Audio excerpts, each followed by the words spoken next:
পারি বলে আজকে আমরা এরপর থেকে আমাকে ওয়াদা দিতে হবে দুজনে যে আমরা এই টপিক নিয়ে আর কথা বলবো না। মিস চকলেটের ডাবল টাইম ভিডিও নিয়ে তৌহিদা আফ্রিদি বলেছেন এবার কথা। তৌহিদা আফ্রিদি তাদেরকে মীমাংসা করে দেওয়ার চেষ্টা করতেছেন, আর অন্যদিকে উমরান ফায়ার তাদেরকে নিয়ে রোস্ট শুরু করছেন।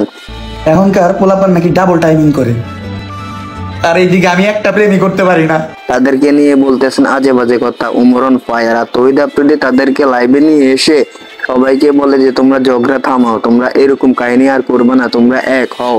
তৌহিদা আফ্রিদি তাদের বিষয়টা জেনে তারপরে তাদেরকে লাইভে নিয়ে এক জোড়া করে তাদেরকে সমস্ত ভুল ভ্রান্তি দূর করার চেষ্টা করতেছে। আর উমরান ফায়ার তাদেরকে রোস্ট করতে আছে। উমরান ফায়ার তার লাইভে এসে বলতেছে অনেকে ডাবল টাইমিং করে, আর আমি একটা প্রেমও করতে পারলাম না আজ পর্যন্ত, আমি একটা রিলেশনও করতে পারলাম না। আর অন্যদিকে তৌহিদা আফ্রিদি তাদেরকে মীমাংসা করার জন্য তাদেরকে মিলিয়ে দেওয়ার জন্য চেষ্টা করতেছে। আমরা দেখতে পেরেছি যে ডাবল টাইমিং করতে গিয়ে মিস চকলেট ধরা খেলো তার বয়ফ্রেন্ডের হাতে। নাহিদ নামে তার বয়ফ্রেন্ডের সাথে রুম ডেট করতে গিয়ে ধরা খেলো, তারপরে গণধুলাই খেলো। এরপরে দর্শকরা তাদের এই রিলেশনের সম্পর্ক জেনে হাসাহাসি ভাইরাল সেই ভিডিওর মধ্যে আমরা দেখতে পেরেছিলাম এইসব বিষয়টা। তৌহিদা আফ্রিদি তাদেরকে নিয়ে যে কথা বললেন এবং মীমাংসার বিষয়ে যে কথা উল্লেখ করলেন, আর উমরান ফায়ার তাদেরকে নিয়ে যে রোস্ট করলেন, সেটা সম্পর্কে আপনারা কি মতামত করবেন করেন।